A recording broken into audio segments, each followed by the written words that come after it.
Hey everybody! We're back for another Tuesday reading. I'm so glad that you're here. I'm excited to be here. I'm excited that today we're going to interview Merlin. Merlin. I actually have a teeny little statue of Merlin. This is my husband's little childhood little statue. He's so cute. He has a little owl. I just love this little guy. So, okay, how did that happen? Why are we interviewing Merlin today? Well, weird little story is that the other day, you know how that I don't know if you guys have like that the your picture app or whatever that will remind you what you did last year at the same time. And so the picture that popped up actually was of Merlin. And last year, actually exactly October 18th, 2021, I was just leaving Sedona from this really beautiful women's retreat where my heart was just like open and I was just so filled with magic and inspiration for what I wanted to do next in my life. And just recently, women from that circle were reconnecting and remembering that we had been with each other last year, and then this picture of Merlin, which is kind of funny because that day I was actually getting some snacks for the road because it's like a 10-hour drive. Actually, it's longer than that. It's a very long drive from Sedona back to my home in Petaluma, California. But I was packing up for the first leg of the journey. So I was at the what do you call it? Whole Foods parking lot. That's where Merlin lives in Sedona, FYI. And I'm getting snacks and I just see this majestic statue. So I'm standing out there and I'm taking pictures and feeling really funny that I'm just standing in a parking lot. But he was so cool.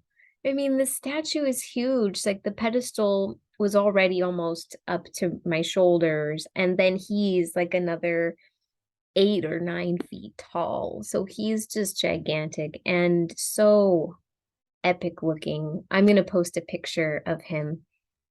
And yeah, so he was cool. And it just turns out that that is exactly a year ago today that Merlin captivated my interest there in Sedona, and then again tapped me over the head a couple days ago, just this year. So I figured it's time. It's time. We're going to talk to Merlin. We're going to see what messages he's got. We're going to pull from this oracle called the Shaman's Dream Oracle. And that was yet another synchronicity. A friend of mine just randomly texted me saying, "Hey, I just got this deck. Do you have it?" And I'm like, I'm getting ready for my collective reading right now. And I was asking, asking Spirit, aka asking Merlin as well, what deck of cards would be best for this reading.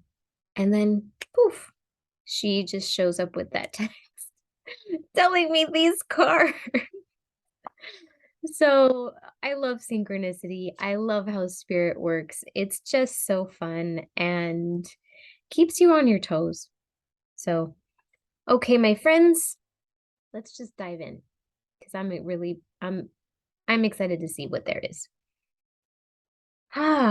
So, let's see. I think I'm gonna light a bit of I'm feeling the cinnamon stick.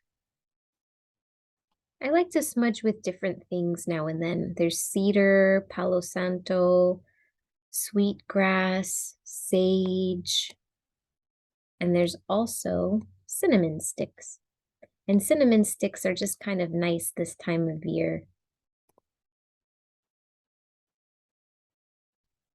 I feel like cinnamon, if we think about all the different smudges, Sage kind of clears away the debris that's in our space.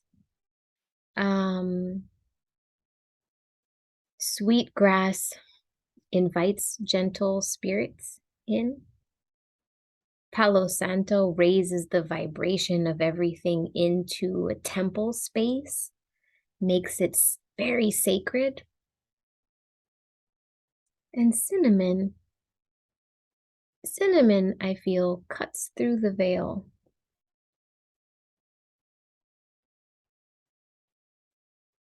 And so let's invite Merlin in, along with our protective guides and allies in spirit.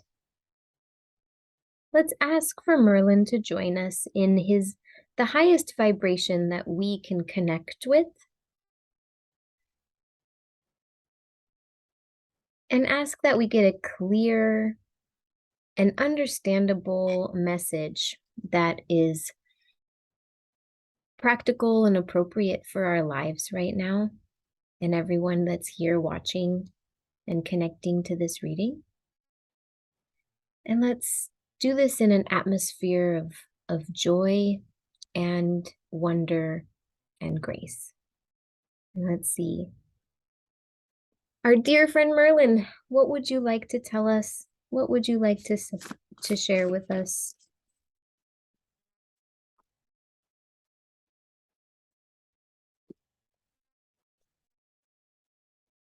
Oh, interesting. Okay. A tidy house, clarity, and organization. Oh, Merlin, again, basically saying, what is it that we need to tidy up in our lives? What is it that we need to tend to make our house a temple? I've been feeling this one like a lot lately. How to make my house a temple, a sanctuary, a safe place, even though I'm so close to noise and the city and just the human cacophony. How is it that we can create a safe sanctuary? And I'm also hearing that it's not just our home, but it's our insides. I mean, our home is a reflection of what's going on inside. So, have we taken a moment to tidy up our insides and get clarity on what it is that we want? Oh my gosh, it's also the solar eclipse is coming up next week. That is in Scorpio, and it's a new moon. And that will be a time of, I mean, really getting clear on what you want, because the eclipse really speeds up the manifestation of these different dreams and desires that we have. But if we don't have any space for these dreams and desires to take root, if our garden is you know just full to the brim with last year's dried up garden, there won't be any space to plant the seeds. So that's what I'm hearing right now. And I'm kind of feeling like this is literal. So maybe it's time for us to, get to that pile of stuff that's in the corner and finally really just like let whatever needs to leave. It's also for us in the Northern Hemisphere, it is coming up on winter time. Things are getting cozy, and maybe it's time to kind of get things refreshed and cleaned up for, when we kind of go inward and go like, and our house literally becomes kind of a shell cocoon protecting us from the elements. And it may be a time, especially if you're in a space where it snows and it gets cold, that we might not open the windows for a while in the winter. And so maybe we need to literally clean house, dust, and get our house to a vibration, a place that feels really good, so that when we do get into our cocoon phase, that we won't feel claustrophobic and it won't feel too tight around us, and that it will be open like a sanctuary. So, okay, that's coming through from him right now. Let's see what else. I'm gonna pull another card from the shaman's dream. So what else would you like us to know? Once we get our house clean, our inside domain, and our external surroundings. Ooh, wow. The cosmic womb, the divine feminine. Wow. So although Merlin is really, he's an archetype of divine masculine. He's an archetype of manifestation. He's a magician, right? He creates things from spirit and brings it into fruition, into the world, like conjuring things with his spell book and creating things, but he can't really create without this cosmic womb, this divine feminine. So again, like going into balance. So it's like tidying up this space so that we can really go into this dark, quiet, cosmic time. Again, I'm feeling really big that this is preparation for the solar eclipse. That's happening next week on the 25th. So actually next Tuesday. So wow. So this I feel is prep work. We're being given a little bit of homework so that when we get into next week, we do have a clear slate so that we can actually go into this creative zone. This is a very, very light card. It might be hard to see. So, I've just newly been able to post pictures onto the YouTube thing. And so I will post pictures of the cards so that you can see them. Or would that give the whole thing away? Anyway, yeah, but also this is number 6. Number 6, which is as above, so below. It's that divine harmony between like opposites. And so I'm really feeling that Merkaba, and a Merkaba is the triangle going down and the triangle going up. It actually makes like the Star of David is a Merkaba, the triangles. And when you've got that, the triangles in that shape of one up and one down, this actually is the unity of all elements. Oh my goodness, this other thing that's coming through from Merlin is that he is an archetype of learning how to use the elements. That when he is in that space of creation, and I'm really seeing him doing a dance in the womb, but he's this I mean, if I guess what I'm feeling and hearing is like you've got the seed, but then he is like that the sperm that like brings it to bring spirit into that womb space, into that egg, make it alive, make it so that it is animated. And so in that space though, he's bringing in all these different elements, a little bit of fire, a little bit of water, a little bit of air, the earth, and he's like tying them together in this masterful way so that when he suddenly creates what it is that he has dreamt, that it then actually takes on its own life, its own personality, because it is made up of spirit in all this amazing way. So I'm actually hearing like, how can we be creators? And you want to know something kind of amazing? I have this card down here. I pulled from the archetype deck the moment that I knew that we were going to be interviewing Merlin. And so I actually asked Merlin, if there is an archetype in this deck that defines what you would like to tell us today, speaking of the reading that we're doing now, this is what he offered. And this is the creator, that he's a divine creator.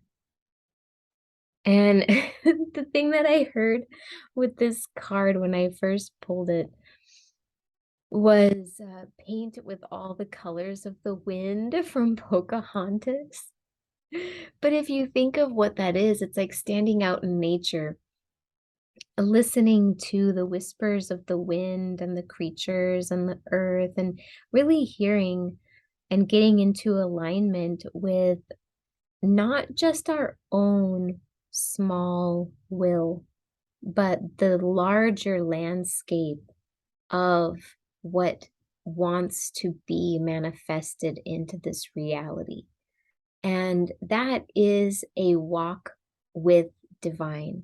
And so it is a walk with the earth. Like, what is it that she is asking us to create? This cosmic womb could be really seen as the earth herself. She is really this absolute soul definition of imaginal realm being manifested into reality. Like, she creates things out of nothing, and regenerates herself. It's a constant renewal. And so I'm seeing, like, how can we also lean into the whispers of what is it that she is asking us to create? And that Merlin was a master of this, that that archetype is a dance of listening to her, listening to Earth herself, the goddess, like all the different aspects of divine feminine, and then seeing how does that make sense for him, and what does he want to do with that information, and what can he create so that it's a co-creation of the two. This is a cool reading. I wanted to actually, we'll pull from the Starseed Oracle because I love it. And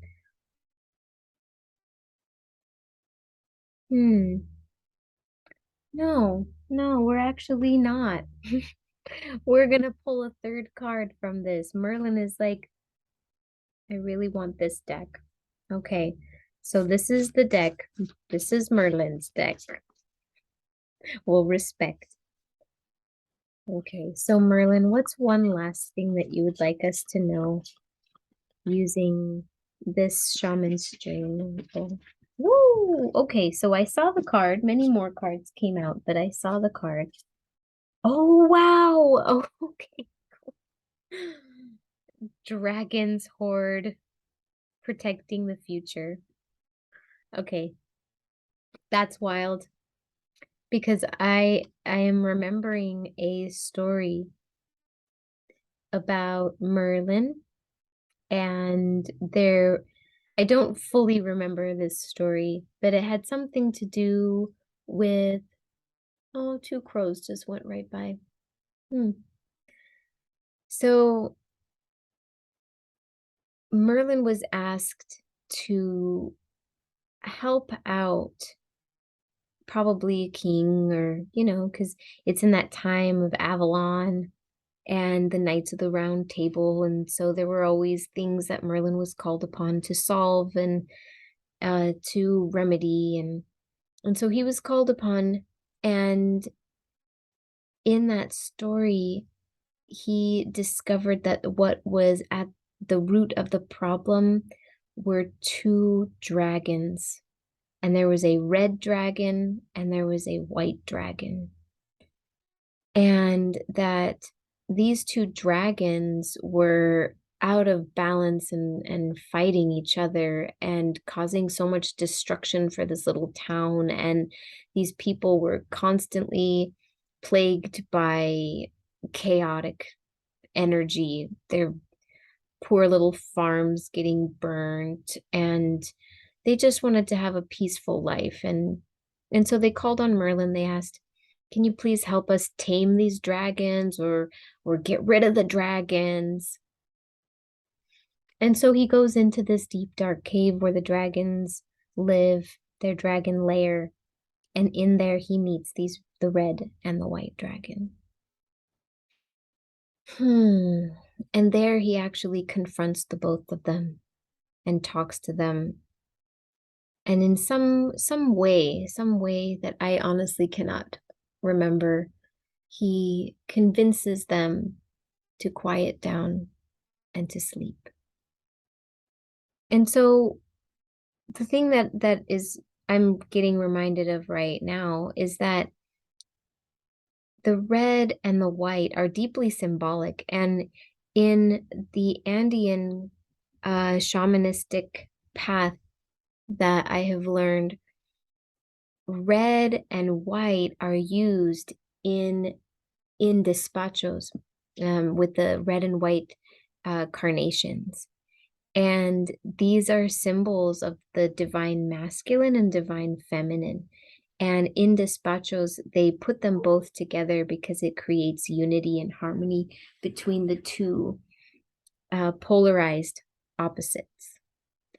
And the white is the spirit, the masculine, what hasn't been manifested into form. And then the red is the feminine, the womb space, what will be physical, everything that is manifest right now that we can touch and we can hold. So it's a balancing of those two things. So here we are with dragons horde. And so these two dragons are being asked to protect something incredibly sacred. We all know that dragons have like the pile of jewels and things that these knights and people would try to go and pillage and steal from the dragons. And we all know how that ended. It doesn't go well. The dragons don't release their horde to just anyone. So, but what is it that they're really protecting? What is it? And they're protecting, oh, look at how pretty that card looks on the painting like that. That's neat. But the dragons are protecting something incredibly sacred. They're protecting a seed, an egg, their special child. It's their future. They're protecting what will keep them going. And so here I'm seeing, now I'm understanding why it needed to be these cards and not a different deck. Cleaning the space, getting it ready, getting it, almost as if you're going to have a divine visitor, really getting everything sparkling and clean because there is somebody on the way. There's somebody coming to visit, like an out-of-town guest. So it's time to clean up space so there's room for this new guest to show up. And then in this cosmic womb of creation and of divine play, where all forces and elements meet and create. And this, the sacred egg, this little, because this is where I'm drawn to. I'm drawn here into these keys. I'm drawn to how much this dragon is protecting and keeping safe this sweet little cosmic egg. And so the thing that I'm actually hearing right now is what is it in your future that you are protecting? What is your little egg that you are sitting on and patiently incubating for its perfect time where it will hatch. And what is that? What's inside that egg that you're waiting for? And this time where we're moving into a solar eclipse that's a new moon and the sun, it is super powered. It is big energy to really work with what future do we want? What is it that we need? And start to sit in that feeling and really conjure up in that magician Merlin-y way. Conjure up all of the senses around you. Really feel it. Really listen to, where are you? What does this future feel like? And then really just let that be planted into the cosmic womb and know that it is protected by the dragons that keep the sacred safe. Look at these keys. It's these two little keys, and I feel like it's the keys again of the elements and unity and divine masculine and feminine, that when everything is in alignment, that then the door can click open. So, and then bringing in all the elements to play with. That's a really sweet message from Merlin. I'm curious what it is that he has been protecting this whole time. What is it that this archetype protects so that we have been able to engage with it? Hmm, well, that's an interesting one. So what has he been protecting? Well, okay. This might end up being kind of a longer reading, but closing door. What has he been protecting? Closing door. Well, what I hear from this is that is the time that we live in.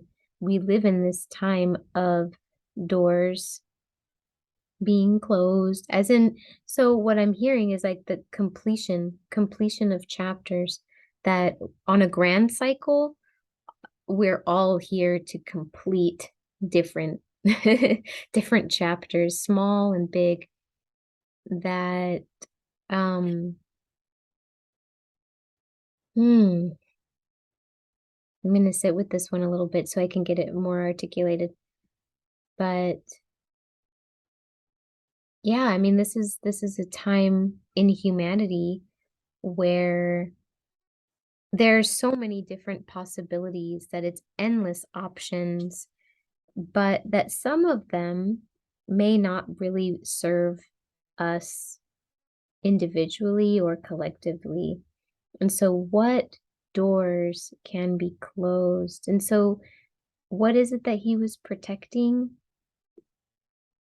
In kind of a shamanistic way, protecting this time of transition, protecting this space so that we can complete what we came here to do as souls, and actually offer us a safe space to do that. And so I see this entire reading, it feels like each of us has a safe space where we're protected and we can create, and we can also really lean in to what is it that is done in our lives, like what is it that we have completed, and then actually like really reflect on that. Notice what it is that we're not carrying through the door. Like, how can we lighten our load? Hmm. Yeah, and that he's really, an archetype of this time period that we live in right now. Him being this magician of pulling things from spirit into manifestation, and teaching us how to be our own creators and how to finish up. Again, I keep hearing like completing, tidying. It kind of comes full circle. I see these two cards coming full circle of tidying house and then closing the door. It's almost as if, you've tidied up and everything is completely finished. The house is impeccable now. And then you're done. You close the door, you close the window. There's different elements inside the house that are finalized. And even the colors kind of go hand in hand with that deep red, which to me feels very root chakra. So closing the doors on these different survival mechanisms that we honestly don't necessarily need right now, because we don't live in that kind of surviving the elements and surviving wild beasts out in nature, that we really, most of us here will have this this home to tidy up, and that the survival, those things are now coming to a close where we can focus more on being creators of thrival. and and again, look at this like circle. This circle is almost complete. And so maybe actually taking a look at things that you have already been creating, like projects, long-term projects. Are there projects that you can take off your plate now? Are there projects that you can tidy up and release and let go of, so that when we actually do come into this, especially the solar eclipse new moon time next week, if you're listening to this at that right now, but on a grander scale, like what the different projects and things that really, that you're not interested in completing them, and they're taking up space, either literally or they're taking up mental space. So it's time to kind of clear off that to-do list. I'm literally seeing like all of these things on the to-do list being marked off, or even like the whole sheet of paper is being crumpled up and tossed into a fire, an alchemical fire to warm this house. So yeah.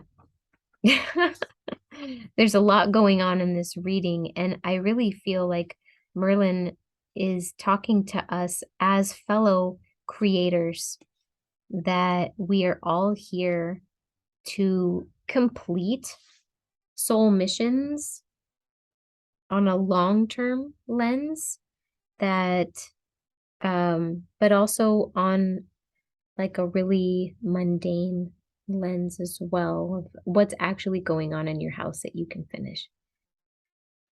Wow. This was a very cool reading.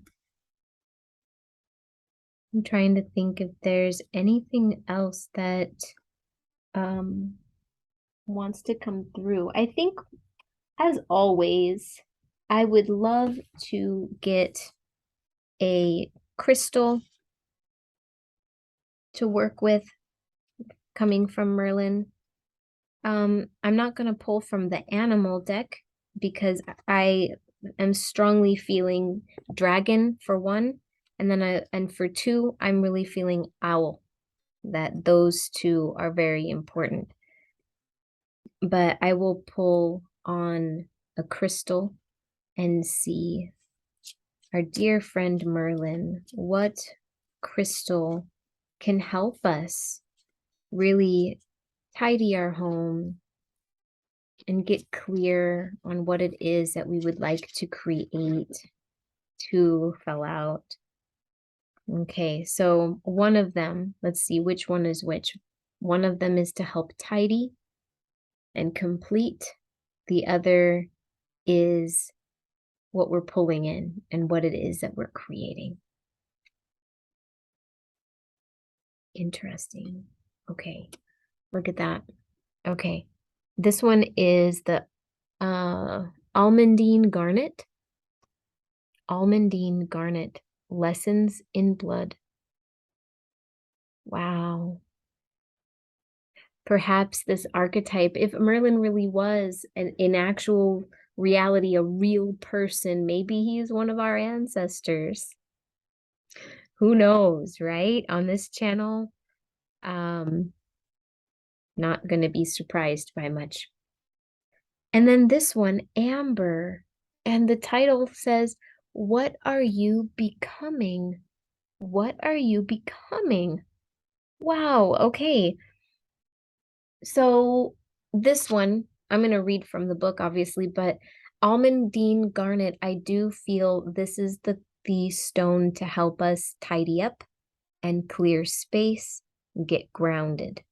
Like this is a big tree, like this tree, there's this shield, there's the moons that are waxing and waning. And take a look at like, these fruits, whether they be apples or pomegranates on this tree of life. So, when we clear space, that is a grounding activity. First of all, if we're literally doing it in our home, we are getting physical with it. We're scrubbing and vacuuming and wiping and cleaning, and it's a physical job. So that puts you in your body and you get really into yourself and into your home, into the nitty-gritty bits of your home. So the other thing is, our home is symbolic of our deep, long ancestry. And so this is the time of year too to call in your loving and transcended ancestors that can help you get clear on what it is that you're here to accomplish, what is it that you're here to complete, and what is it that you're here to grow. And then Amber, oh yes, reading. Whoever just blipped me, I felt you. Okay. Almandine Garnet 83. Oh, because I do love her words so much. So let's see what it says.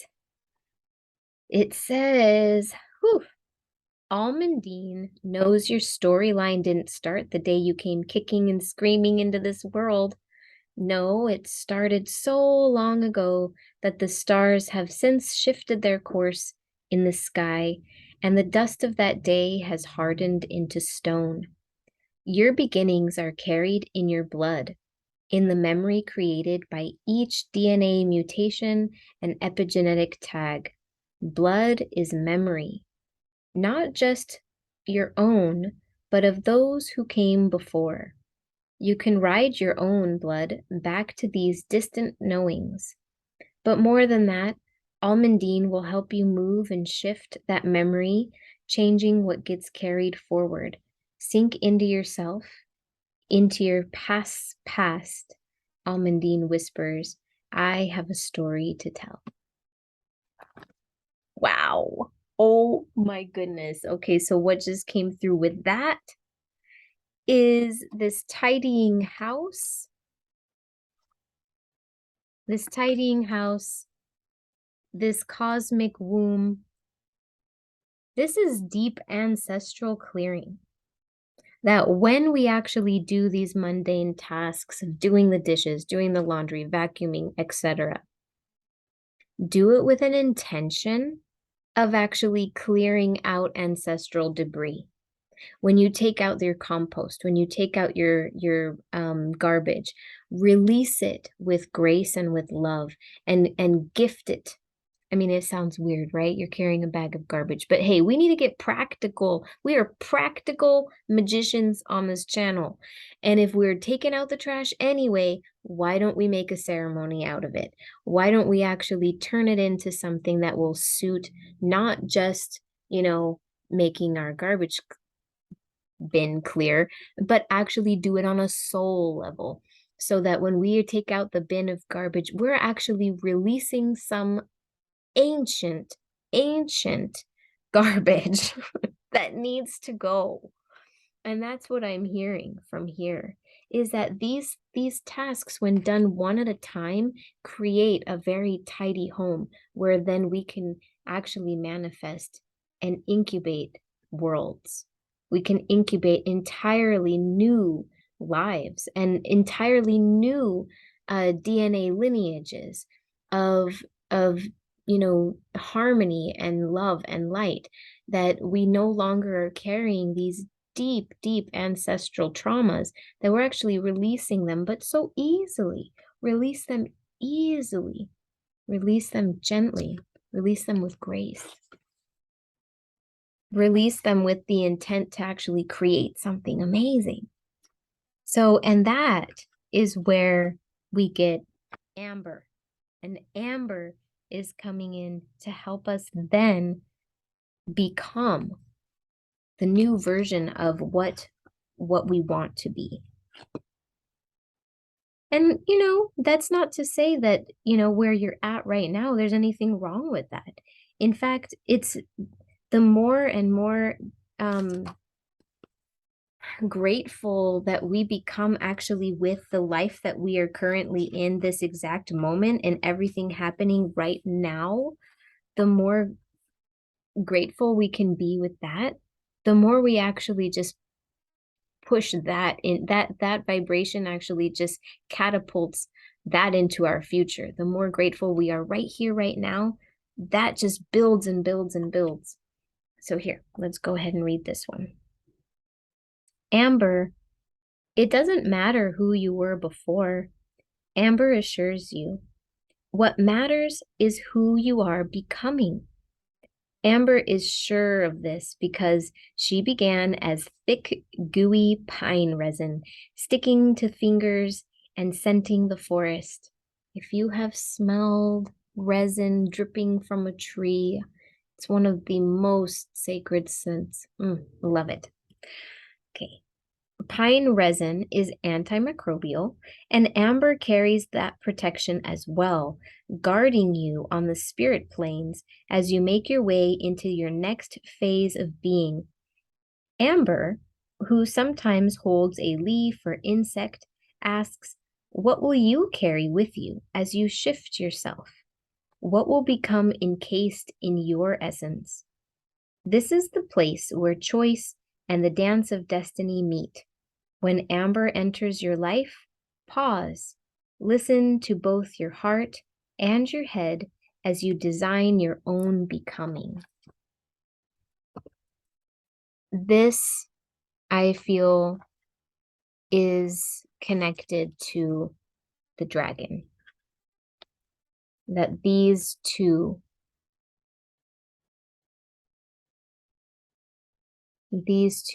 are working hand in hand. So we've got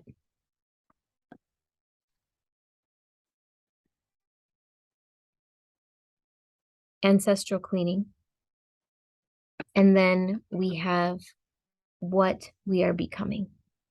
And that the dragon is that sacred animal of protection, that totem that we can call on to help us become the best versions of who we would like to be. Our healthiest, most vital, most joyful selves. And that really, if you have a piece of amber, not important if you don't, but even just having something tactile that you can hold in your hand. I love working with tactile things because I do feel that it gives us a conscious memory when we hold something. And that, holding this like talisman, whether it be a piece of amber or, some kind of crystal, to really infuse it with who you are becoming. And we don't just become it. We don't just like suddenly walk into, the next day being healthier, wiser, happier, all of that. That takes time. We plant the seed right here, right now with our gratitude and our love, and really just infuse whatever that is with, this future that you would love to be in, that you would love to literally experience. Call on the dragon to help protect this little garden, because all of these little seeds, when we plant them and it's not in a safe protected space, then the lovely deer come and munch it, or a bunch of trampling people come walking straight through your cute little patch that you have just planted in. And so it's important to create boundaries and structure around what it is that you're creating, and call in the dragon and amber to help actually move this into reality with you in the highest and most beautiful way. Okay, I have to say, Merlin really came through. Thank you so, so, so much, because that was so cool. And yeah. I hope everyone out there is well and safe and sound and doing beautiful things at this time of year. So I don't know. If this resonated in any way, I would love to hear your thoughts in the comments. I love connecting to everybody that way. So yeah, so it was really beautiful to see you, and I guess I will see you in the next reading. All right. Bye, my friends.